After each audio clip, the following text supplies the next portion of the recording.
You're watching The Edward Fowler Show. Now, here's your host, Edward Fowler. And a very good evening. We are sorry we're a bit late tonight. My Zoom, again, is playing up this afternoon, so I do sincerely apologise for keeping everyone around here a bit longer than we're supposed to be. 18 minutes late, so I should rename the show to the late edition of the Fowler Show, don't I, really? But I'm delighted to be joined this evening or this afternoon or whenever you are watching or listening to this, wherever you are in the world, that to be joined by an excellent singer/songwriter who is coming to the UK next month for a historic UK tour. Without further ado, let's welcome to the show right now, joining us via satellite this evening, is Juliet Lloyd. How are you? Hello, I'm doing well, thanks. How are you? I am well, thank you. And again, I sincerely apologise for the delay in getting you here on the show tonight. Technology sometimes works great for this show, and tonight is one of those nights where it does not want to work. So I sincerely apologise for the delay, but we got you here at last. But I bet you are excited for tonight. I know you're performing live tonight as well. So I want to keep your voice as hopefully as elegant as possible for your performance tonight. Oh, I appreciate that. Yeah, I'm playing a festival here I'm in New York State right now, actually. I was playing with my band tonight. Yeah, it's exciting, isn't it? And I hope everything goes well for your band tonight, and I'm sure it'll be a phenomenal show. And if there are people watching us now and are heading to the show tonight, what can they expect from you and your incredible band?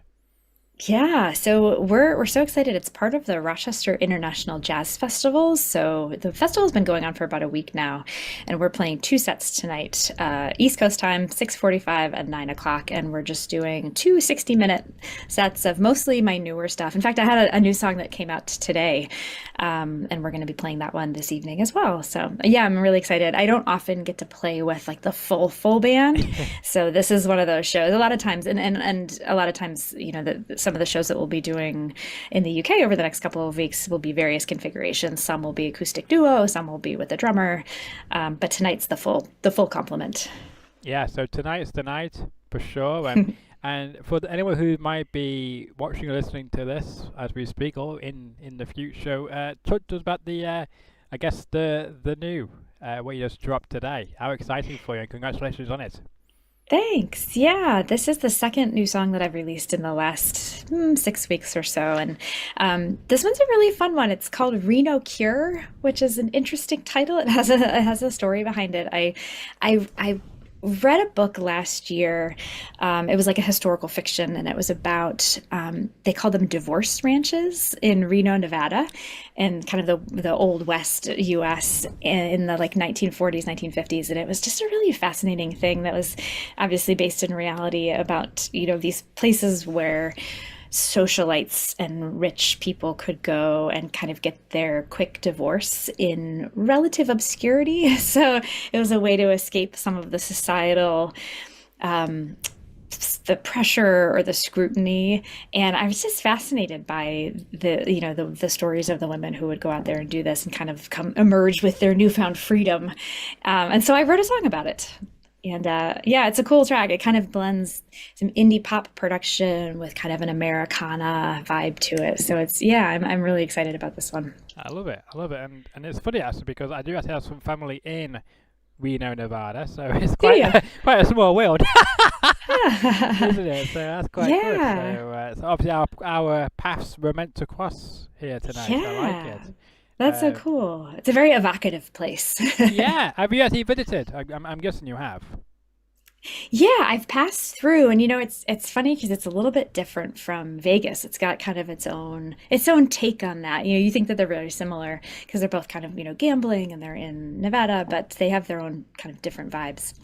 Yeah, absolutely do. And you know, I guess Reno is becoming its own city now because it's getting so huge. You know, of course the sign used to be like, you know, the biggest legal town or something like that used to be called as the slogan. Yeah. Now it seems to be like its own little, I guess, its own mini Las Vegas of a way, because it's becoming its own dominant city. It's going to maybe even take even bigger than Vegas maybe one day.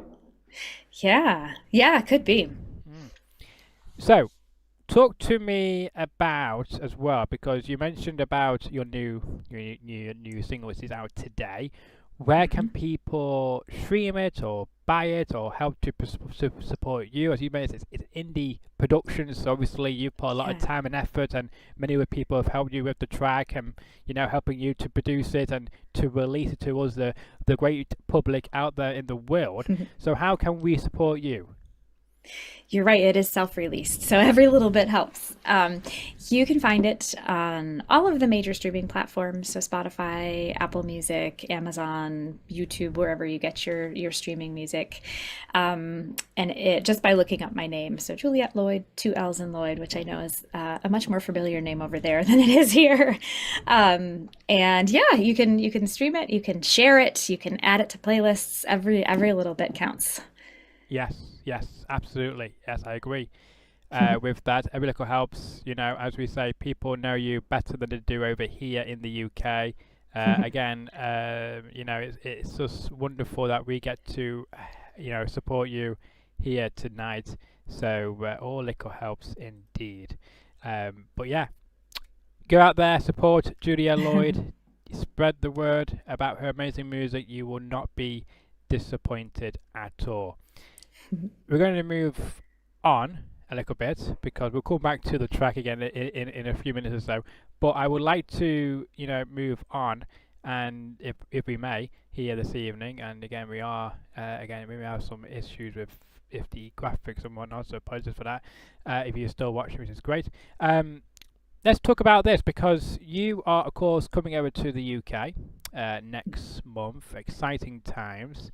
As I will say, across the pond, as you guys will probably like to point out and all of that. So we'll get into that in just a moment. But I mean, when you were able to confirm that you were coming over to our side of the shores, have you got a to-do list? Have you got a certain suitcase? You've got all your essentials. Like, what's that looking like for you?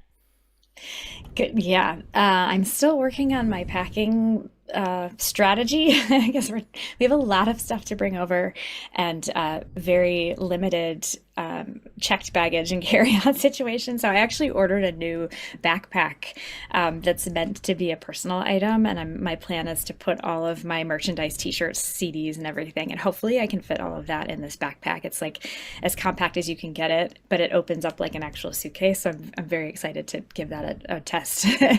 But yeah, as far as an itinerary, so we have 10 cities all around England. I'm super excited to see so much of the country.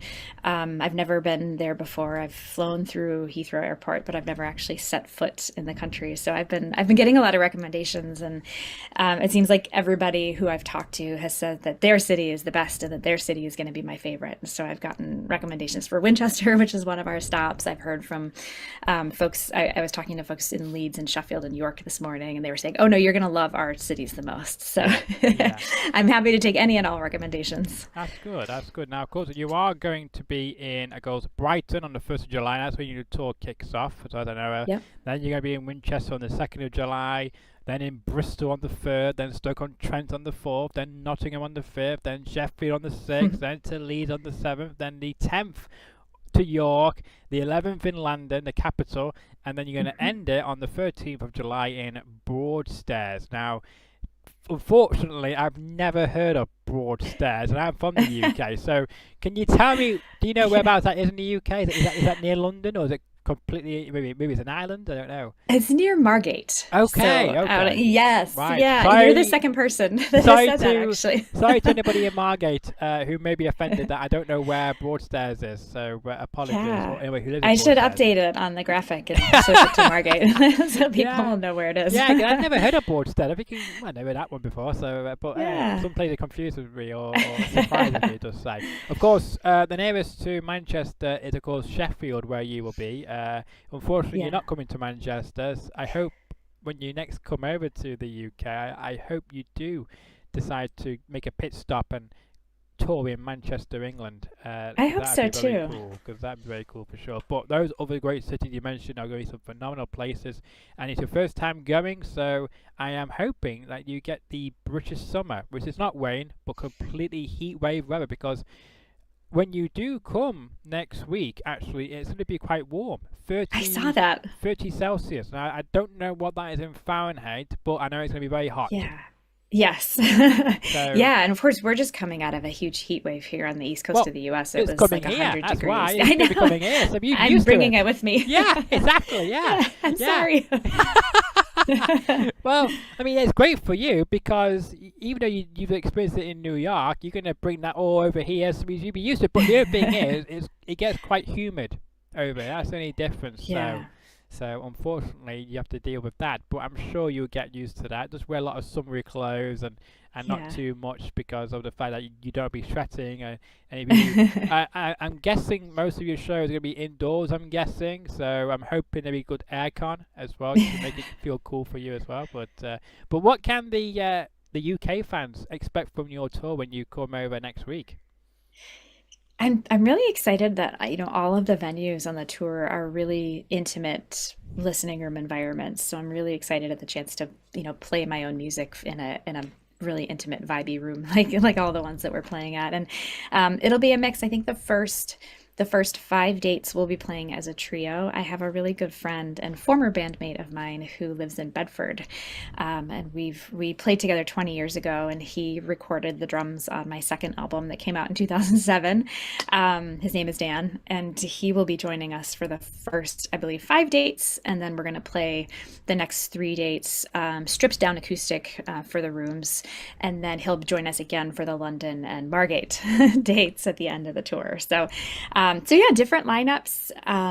Yeah, I'm really excited for the chance to get to play all of my own songs from the past 20 years of writing. And we have a couple of really great local support acts who are lined up in Brighton, in Leeds, in Sheffield, and I think there's a couple. Oh, in Stoke, we've got a couple of really wonderful local openers as well. That's cool. That's cool. Yeah. And I'm glad that you're using some great local talent with your show to give them Yeah. exposure to your fan base, to maybe make them fans of them as well, and help them out Yeah. to reach a wider audience as well. So it's a win-win for everybody, and vice versa. There might be bands who you're bringing on who are fans of theirs, who are coming to your show and then hopefully become fans of you as well. So it works around for everybody, I think. So I'm sure it'll be some great collaborations, and maybe you may think that, wow, these guys are really good, some of the bands you're bringing on, that you might want to collaborate on a new song or something. Yeah, I would love that. Yeah, I love writing with other artists, so that would be great. Yeah, could you get to collaborate, come up with some brainstorming ideas as well, and get more creative fluids as well? Because I bet it's quite hard when it's just yourself trying to come up with new ideas to keep yourself relevant and release music which people will hopefully connect with and will be able to, bring you a personal touch to their heart. Yeah, I find it's so inspiring to get to be a part of a community as well, and just to hear, what other people are writing, what other people are playing, and I always kind of take pieces of that back and incorporate it into my own creativity. Where can my listeners or viewers can find you on social media? Because I have tagged you in the description below of this video tonight. Yeah. So, and you should get a notification from me saying, hey, Edward Fowler has tagged you on YouTube, so that my viewers can actually go to your channel and check out your work and hopefully become fans of your work and become new subscribers and new followers of your music. Where else can they follow you on social media? Yeah, besides YouTube, I'm also on Facebook and Instagram mostly. I have a TikTok presence, but I rarely post on it, so it's not the best place to keep up with me. But I'm on Instagram at Juliet Lloyd Music, and I'm on Facebook at Juliet Lloyd Music, and I'll be posting a lot over the next couple of weeks during the tour and behind the scenes, clips from shows, all kinds of stuff. That's cool. That's cool, and that would definitely help to grow your fan base even more with all these different content you're coming out with, behind the scenes, exclusive stuff as well, and I'm sure you'll be documenting your UK tour when you come over as well, and I guess it's going to be key to helping to grow your audience to that next level because of the fact that you want to be able to stay relevant while on tour, while you're releasing all this new music. And I guess it's quite hard, I'm going to say, for a one-man band. It is very hard. Yes, I wear many hats, Mm. and oftentimes it feels like the business side and the social media and the booking and all of that kind of takes precedence over the actual artistic side. And I kind of wish it was the reverse. But yeah, especially as of late, planning for the tour and doing all the social media promotion, I haven't had time to write any new material. So I'm actually really excited about the chance to perform 10 times over the course of the tour and actually get to do more of the creative stuff. Of course, I'll be spending a lot of time posting about it as well. Yes, absolutely. And I'm sure you'll be posting about different, I guess, culture shocks you'll be having when you come over here, and Yeah. as well all the different, I guess, food and different places where you can go and check out while you're over here performing. And I got to mention, when I mentioned about the different dates where you're performing, you've got a lot of back-to-back dates. Now, Yeah. I want to know, how are you going to be 100% every single night? Because you be giving your every single night. It's going to be, I guess, going to be quite hard for you to make sure you keep giving that 100% each night while you got a back-to-back night before you get a few days rest in Yeah. between there. Now, or do you prefer that, or do you prefer do them all at once and get it over with, or are you liking that you got a bit of a break in the middle? I am looking forward to the couple days off that we have once we make it through the first. I think we have 7 in a row, starting That's on the first crazy. and ending. Yeah, yeah. Honestly, it is. Yeah, I think one thing that I am happy about is that the cities, the way that we spaced it out, they're not super far from each other, so we've minimized. We don't have to drive 4 or 5 hours and then get to a city and not have any time. It's, we're driving an hour and a half to get to the next place. And so I'm hoping that that'll give us some time to explore, to spend some time in each city, to decompress a little bit. And I think for me, just like physically keeping myself healthy on the road is the biggest thing. I'm a runner, so, being able to get out, and that's actually one of my favorite ways to see a new city or a new town, is to actually just get out and like go for a run and see, the sights that way. And hopefully getting enough sleep, although I'm a little worried about that just because we're going to be, staying in a new place every night and getting settled. And so I got an eye mask off of Amazon to try to, you know, keep it as dark as possible. And I have a sound machine, to try to block out noise and stuff. But mostly I'm a little worried about my ability to sleep on the road. So we'll see how that is. Yeah, hopefully you get some rest each night, as you Yeah. mentioned, and hopefully you will, your body get used to the, I guess, the not just adapting to the climate as well, but also adapting to your sleep pattern, and hopefully you get some rest as well, because we don't want you to be very tired when you get up on stage, because I'm sure you're, Yeah. I guess, the emotions and that famous word, which I can't think of right now, when your body was running at Oh, like the adrenaline. Yeah. yes, exactly, will take Yeah. over. And then as soon as you finish, you feel probably even more tired than you probably would have Yeah, began. exactly. So hopefully that all works out, and I hope that you do get some rest. And when you actually are running, because there's plenty of places to run, a lot of great countrysides, so I'm sure there'll be some great opportunities for you to get that running, for you to Yeah. clear your body and for your mental health as well. Yeah. Yeah. I'm an introvert, and so this is the most shows that I've had in that period of time back to Yeah. back. And so finding time to decompress and I as I think about the rest of the summer, once we're back in the States from mid-July onward, I feel like I probably won't do anything or see anybody No, for the don't rest of blame the you. summer because I Don't would blame have gotten my fill. Yeah. Yeah, I don't blame you for that, because I think you need a big rest. I think you're probably going hibernation for 3 weeks or so after you come back. Exactly. Which I Just, yeah, I won't leave my house. yeah, which I don't blame you, because of the fact that after these back-to-back shows, it's gonna do something on you in a good way, because Yeah, the fans are gonna enjoy it, absolutely. and that's what's important. But whose idea was it to do 7 in a row? Was that your idea, or was that somebody else's idea? Because I think it's a good I idea, but But when you actually do it, you Yeah. might think, I don't know why I agreed to this. It might be a bit too much. Yeah. I will take the blame for it. I was the one that was booking and routing the show. It just sort of worked out that way. I Yeah, When I started booking the tour, it was December, so it was right before the holidays, and I had kind of target cities in mind, but everything ends up getting of adjusted. And I course. will say I learned a lot about the geography of the UK and England that I didn't have any sense for where anything was and how far apart things were and like what's too close or what's too Hmm. far. And so I now know where many places are, Oh, that's good. That's good. which is great. But yeah, it ended up just the way that it routed. Those were the places that I wanted to play, and it Yeah, just why not? the dates that were Yeah. open. And we originally had one. The Saturday show that is in Nottingham, that Hmm. was a last minute, fairly last minute. We booked that a couple months ago. We had a wonderful promoter whose name is Kat, who is kind of starting up an Americana showcase That's in cool. Nottingham. And so she reached out, and so it worked out perfectly. And so I Yeah. was like, okay, we'll take it. But that was our only free day for the That's first fair enough. week. But So I mean, that's very go for cool it. because not many artists go to Nottingham. So it's great to see Yeah. people going to Nottingham. So it's great. And shout out to Nottingham as well for being a host city. And I'm hoping that the people of Nottingham and wherever else you are heading on your tour will be open and welcoming to you and be friendly and supportive of you and your band. Oh, thank you. Yeah, I'm really looking forward to it. I've heard amazing things about the music community and the live music community in the UK, and so I'm very excited to experience it firsthand. Yeah, no, it absolutely is. It's very cool indeed.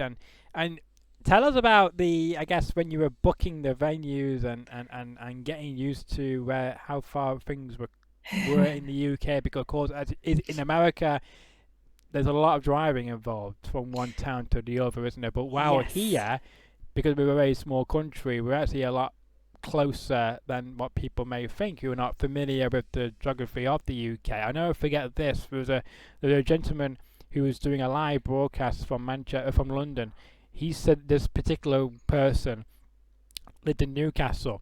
He said it takes 5 hours to get from Newcastle to London, and we were all. When I heard that statement, I was off my head. I'm thinking this doesn't take 5 hours to get from Newcastle to London. I don't know where you're going, but it's about 3 hours to get from Newcastle to London. So, I mean, it does show you if you're not used to it, it's a lot to get around. But I guess when you start booking the different venues and finding out what cities or towns were nearby from that place, I bet you were quite shocked at how close things were. Or maybe you weren't. Yeah. No, I was.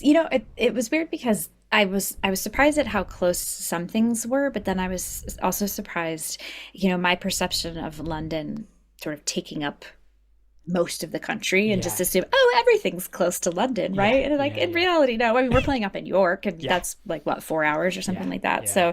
So I was surprised by that, but as we were routing the dates, I was talking to folks over there to find out, are Leeds and Sheffield or Leeds and York, are those distinct markets, Hmm. with their own communities, with their own fan bases, and the answer was yes, that there are really distinct, even if they're relatively close together Yeah. geographically.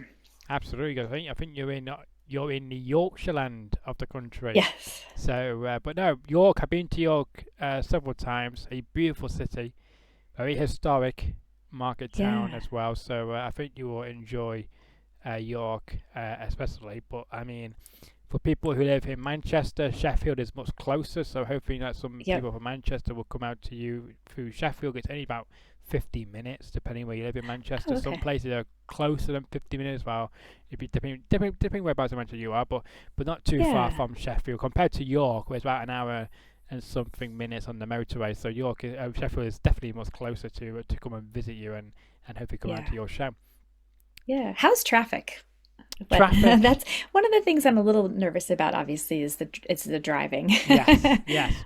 Well, of course, we do get rush hour. So, Yeah. when you get rush hour traffic, if a place takes 20 minutes without rush hour, then it's probably about 40 to 50, maybe even to an hour, depending if there's any, broken down vehicles or any crashes on the motorways and whatnot. So, it could be about 30 or 40 minutes added on to your journey. Uh, but, Hmm. but Google Maps is very good at accurately letting you know how long you're going to be in traffic. So I would recommend to use that if you need to when you're going to one place to the other, because it gives you different routes you can take to try to avoid any delays. But of course, as you probably know, that a lot of people also use that, so they be going the same way as you. So you just have to bear that in mind as well. But I don't think we're as bad as like New York or Los Angeles, because I think they are, from last time I looked, they were more up the table than where London was, for instance.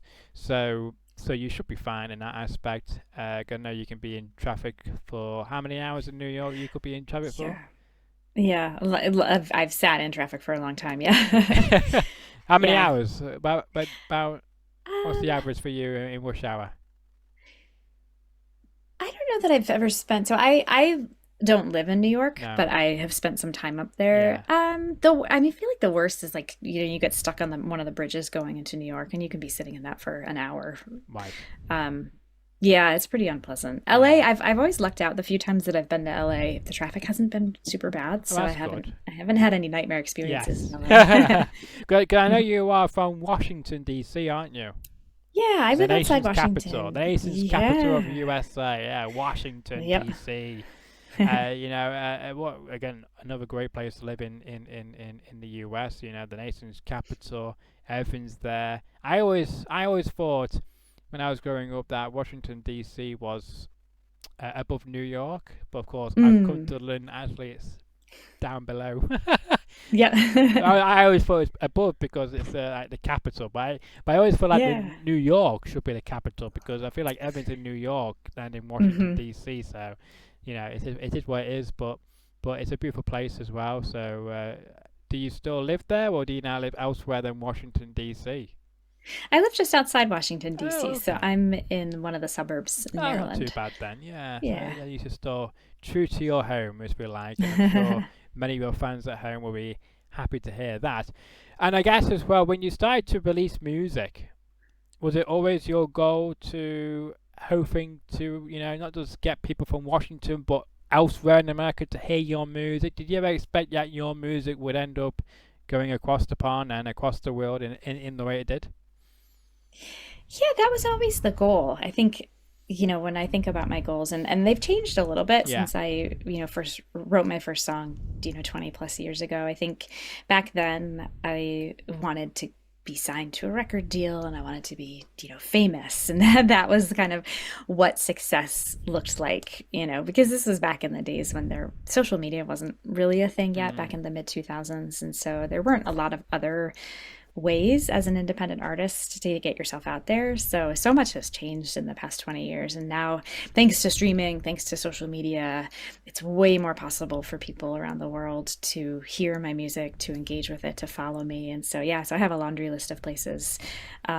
People are always commenting, you should come to Barcelona, or you should. I have a large fan base in Brazil wow, that's because of cool. my streaming. Yeah. And so I get messages from people in Brazil. I get messages from people in South Africa and Mexico. And so it's super cool to see, because of technology, how Yes. far your music can go in a way that, 20 years ago when I was selling CDs at my shows, there wasn't that ability for people to hear it No, outside of, no, exactly right. Yeah, apart from the people you were sending the CDs to, or if you were yeah, able to get some streaming, only in your town or city, or maybe to the yeah, next town, maybe, but not as much of a worldwide thing it is now, with technology making it a lot easier for your music to be heard and to be seen. And I bet it's quite crazy yeah, for you to think that actually that it's wild that people like in Brazil, Barcelona, South Africa yeah, are able to somehow find you and discover you. yeah, Has that been quite strange in a way, or have you yeah. been like, wow, okay, I don't know how you found me, but thank you so much for listening? But I mean, it's crazy how they come across American music and English music. I feel like in those I guess countries. Yeah, no, I love it. And I love, sometimes, well, thanks to, social media and AI, people will post comments in a different language, and I can hit the little translate button Yes. and see what they're saying about, oh, it's a beautiful song, or, oh, I know it's a beautiful voice, or something like that. And yeah, it means so much that, that the music resonates regardless of where you are in the world or what language you speak, that there's that common connection. Absolutely, absolutely. And I guess I hope that in the future you may go to Brazil and Barcelona then for a tour as well, because there's some beautiful Yeah. countries and hot weather as well. So I'm sure you can probably bring your New York heat wave with you to those countries as well. Have you got any regrets at all in your career, or are you absolutely happy with everything? And if you were given the chance to do everything you've done so far, you would do it again in a heartbeat? It's a great question. Sometimes I do regret. I took a substantial amount of time off. I stepped away from music. So I mentioned I've been writing songs for Yes. just over 20 years. My first albums came out in 2005 and 2007. And I got burned out, and I couldn't really figure out, success wasn't happening quick enough, I think, for me. And so I walked away from music in like 2008, 2009-ish.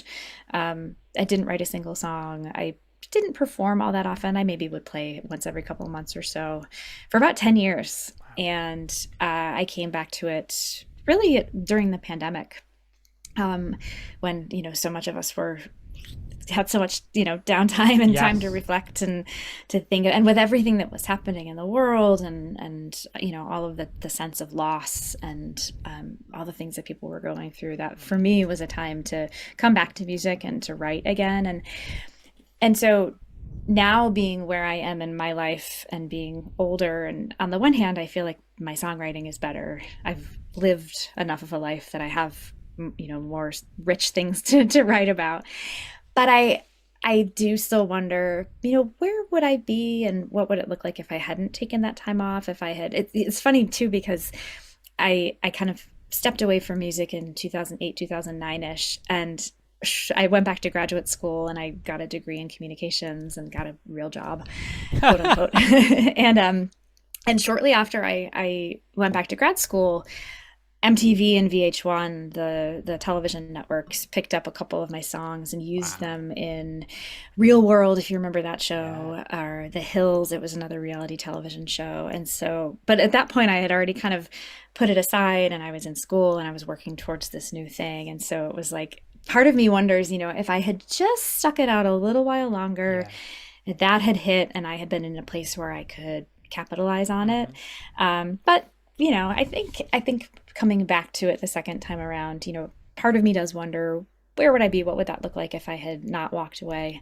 It's hard not to look at my peers who are kind of at a similar age as me, who were maybe my classmates at Berkeley, who didn't take that time off, and compare yourself to them and say, oh, well, they're doing all this, they're playing at this festival and they're touring, and how does that compare to where I am? But at the same time, I think taking that time away and coming back to it gives me a different perspective. I have probably a healthier relationship with the industry, with success, and better stories to write about. And so I think I'm in a much better place now than I was, back when I first tried it years ago. Yeah, 2005. That's a throwback. Yeah, Just to it show, is. Yeah. to show what I was in 2005. I was 6 years old in 2005. Really? I was 6 years old, yes. So it just 20 years ago just flew by for sure. But I mean, what a great opportunity though for your mood to be captured on MTV and VH1.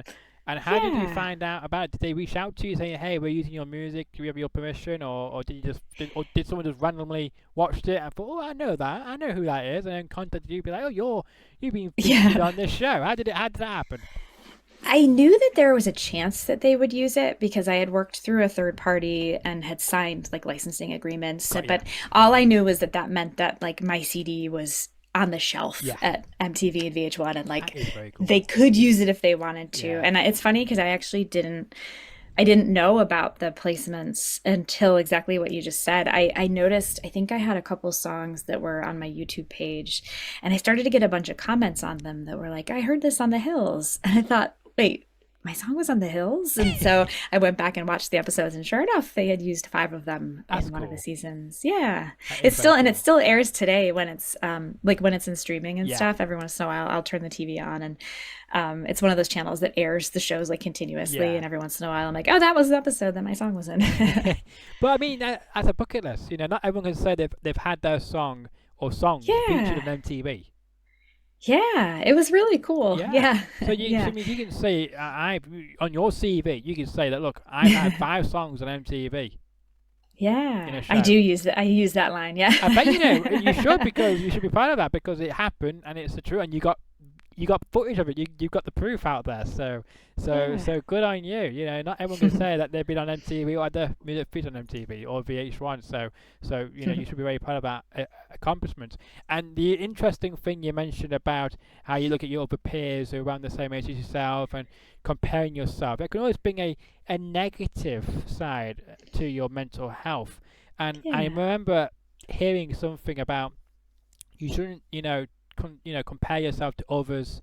You should just focus on yourself and improve on you basically, and try Yeah. and get better each time you release or post something or whatever it might be. Just keep trying to improve on you because eventually success will come your way. Yeah, I love that. I try to tell myself. You know, it's so funny. I mentioned I was a runner earlier. Yes. I have no problem having that mindset as a runner. It's like I haven't entered a race in a really long time, but even when I used to do, half marathons or whatever, it was never about beating anybody else. It was just like I want to run this as fast as I can Hmm. for myself.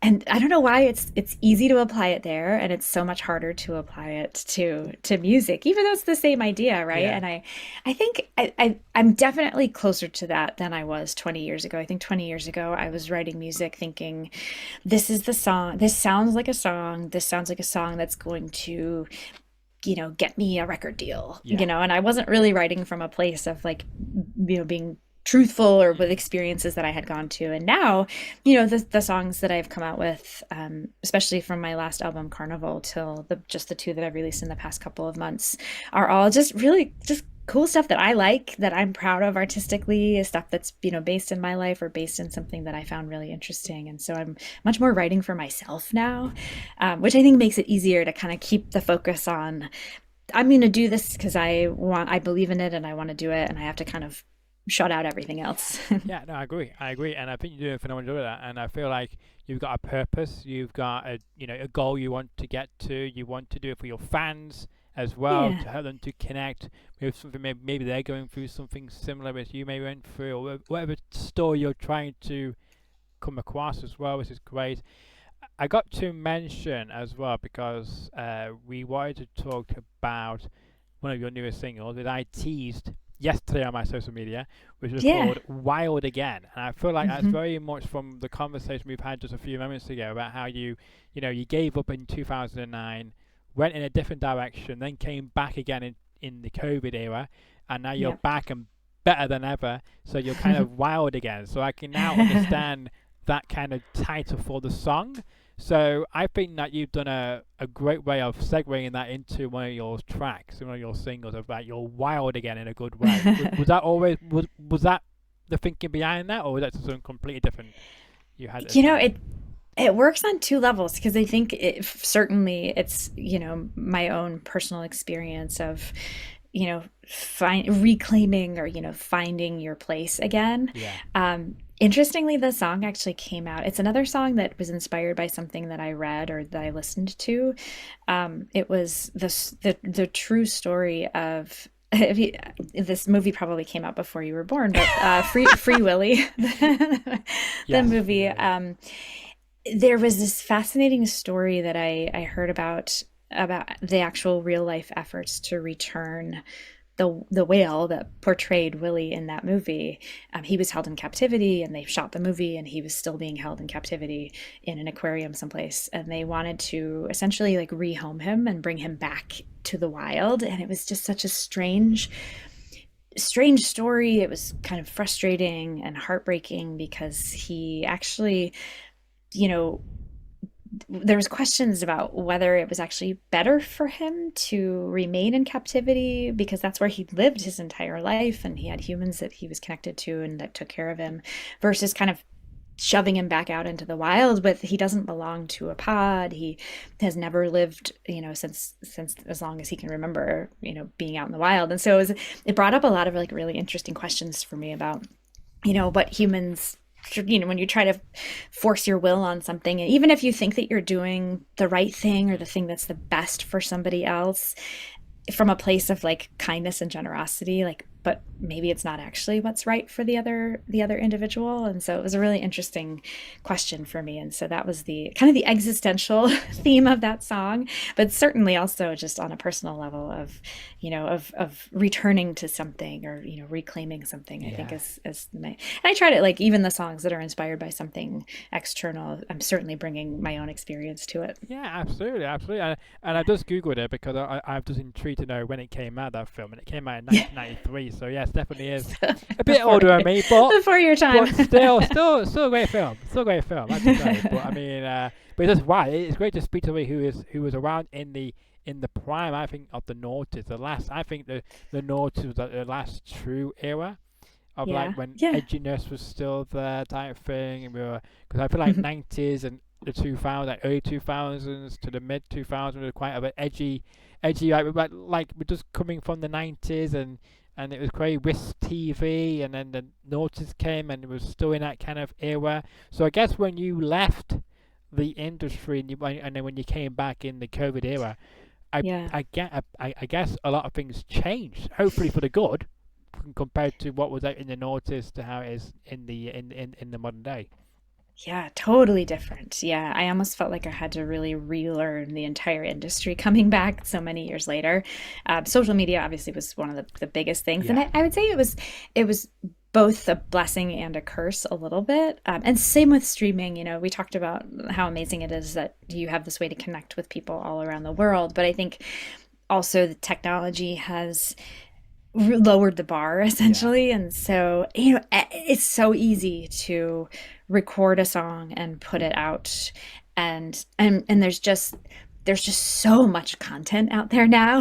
We talked about how much time an independent artist spends creating content nowadays, and some days you just feel like you're creating all of this stuff and you're putting it out there, and it just competes with an avalanche of stuff from everybody else, and so it can feel very like, what am I doing? I'm like screaming into a void. so and I think to that degree it can sometimes feel like really overwhelming and like a challenge, because we have all these tools now that have made it pretty easy to put yourself out there versus 20 years ago, when you either had to have a label deal to put that muscle behind you, or you could you could sell CDs at your shows like I did, but there were definitely fewer tools available to us back then. Yeah, absolutely. I feel like things are much easier in the modern day compared to 20 years ago, but I think CDs are still a thing though. I think CDs are still, because people say, oh yeah, CD be dead by now, but actually they're not. Same with vinyls as well, because they're now booming again over here and in America. So it's good to see that vinyl is now booming again for the first time, I think, since the 80s, 90s, since the last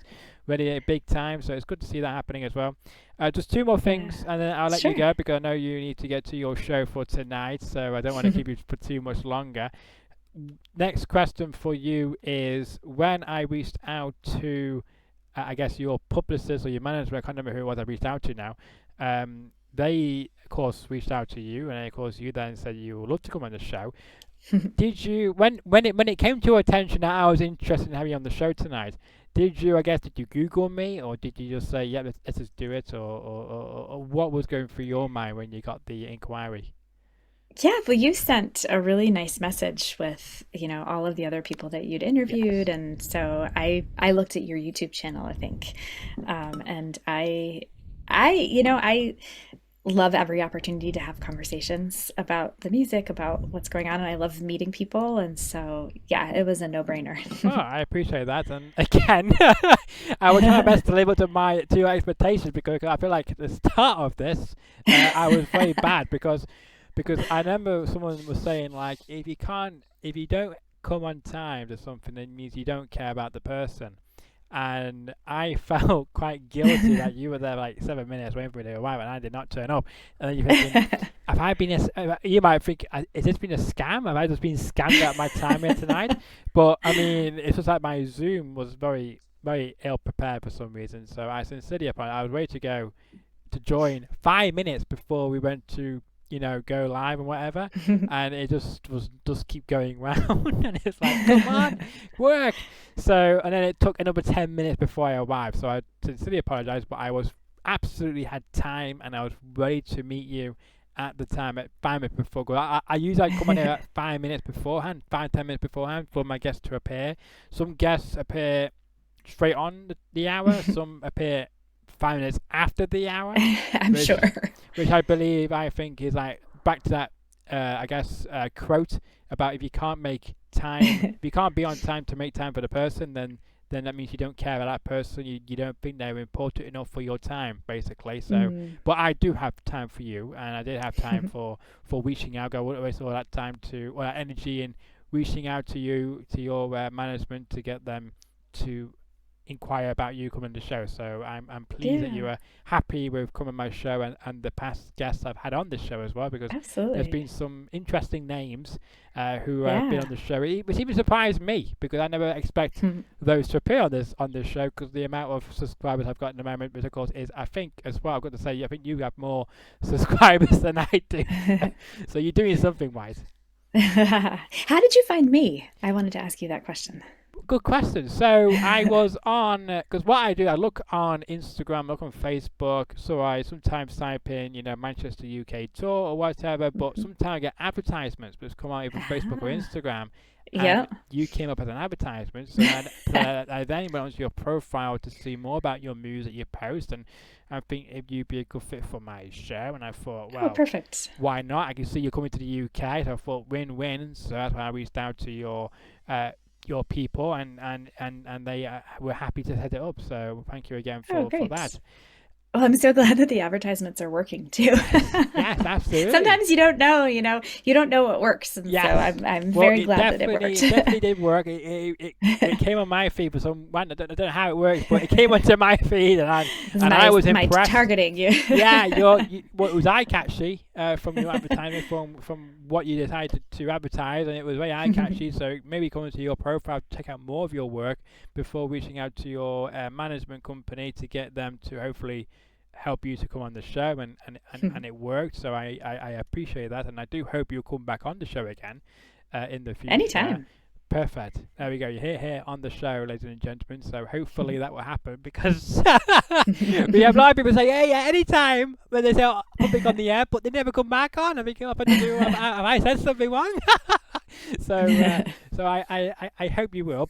But my last point for you is, I'm going to give you the floor for you to mention anything you want to mention, which I may not have brought up in this conversation tonight, which you think is very important to get off your chest. So the floor is now yours. Oh, wow. I feel like we covered a lot. I don't know if I have anything. I think the biggest thing on my mind, obviously, is the tour. I leave Sunday night. So what is that? About 48 hours from now. Actually, I would love if anybody would drop in the comments or the chat if they have any recommendations for while we're there over the next 2 weeks, places that we have to see, places that we have to eat, any and all recommendations. And I would love your recommendations, in and around Manchester. If we get over there, what should I not miss while we're there? I'll turn a question. I don't have any questions in mind, so I'm going to ask you a question. Well, you can do. People do it all the time on this show, as I always find surprising and interesting. That you always get my thoughts. So good question. I like it. I guess try and get your culture, of a place. Try and maybe meet up with some local people. Maybe in a pub or in a restaurant, just to try and get the vibe of the town or city you're going to feel like, oh, okay, how does life happen here, type thing, and maybe try some, tasty food if you can, and try something which you've never tried before. I'm sure there's plenty of dishes in this country which you probably can't have in America, and vice versa. I'm sure there is. Maybe we have something over here which is something which is maybe much tempting and tasty, which you can't maybe try in America. Maybe probably it's impossible, but you never know. There might be something, but I just feel like there's maybe, even go to, I don't know, maybe go to some tourist attractions as well, because I'm sure, especially like in York and and in Leeds, there is some great tourist attractions as well, so you should check them out if you have time to do so. But those will be some of the things you should probably do, and I'm open to any other suggestions or comments, either on this YouTube channel or if they reach out to you directly on your Instagram page or Facebook page to give you some inspirations and suggestions to go as well. Great. Yeah, I would love suggestions from folks, and I will make sure that we put them on the list. Yeah, and absolutely. I will thank people when we do them. Yeah, absolutely. So it has been an absolute pleasure having you on the show tonight. Likewise. Even with all this technical difficulty with myself and with you as well. So it's a Friday. It's a Friday. Obviously, Zoom does not like Friday video calls. Yeah. I got to mention as well before you leave that because this show is on all major streaming platforms as well, on YouTube, Apple Podcasts, Spotify, Amazon Music. We just got announced after a long time of trying to get my show back on iHeartRadio. Because when I changed the RSS feed, because something else which I do is I'm very independent on as well, I actually have my own RSS feed. So I actually manually upload my podcast to these podcast sites. And for several months, I have been unable to upload my podcast to iHeartRadio because I'm outside of the region, is what I was getting, because I don't live in the US. I couldn't get on the website. But funny enough, the other day, I somehow did get on their website, and I was able to make an account, and I added my RSS feed to them. So we are now back on iHeartRadio. For anybody who's living in America who prefers iHeartRadio compared to Amazon Music or Apple Podcasts or Spotify, you can now listen to it on iHeartRadio. Just search for the Fowler Show on your on iHeartRadio, and it will come up, and feel free to subscribe to it, because we're now on there as well. And if you are listening on Apple Podcasts, make sure to leave a 5-star rating. So again, on Spotify, and if you are listening on Apple Podcasts, make sure to leave a review. We've got some great reviews on there already, so give me a review. It takes 2 minutes or less to do so leave one today. It does help to boost the show up to different eyeballs, and helps the algorithm out to show this show is relevant and is, with the times, and is legit. And if you're watching on YouTube, then make sure to like the video, share the video around, leave a comment, as Juliet said moments ago, about leaving suggestions and comments of where Juliet should go, maybe for this tour or any future UK tours you may come over for. And as well, if you're liking the content and want to see more of my great episodes with some fantastic guests, then make sure to smash that subscribe button. We've got over 317 subscribers. We've also put the description below of Juliet's YouTube channel, so please go ahead and click that link and go to Juliet's YouTube channel and subscribe to Juliet, because you've got an amazing following and some fantastic music, and hopefully you become fans of Juliet as well. Make sure to share her around on all social medias, and make sure you spread the word, and make sure you give her a follow and follow along with her exciting adventure coming next month with all this great content and exclusive videos from her tour and new music to come as well.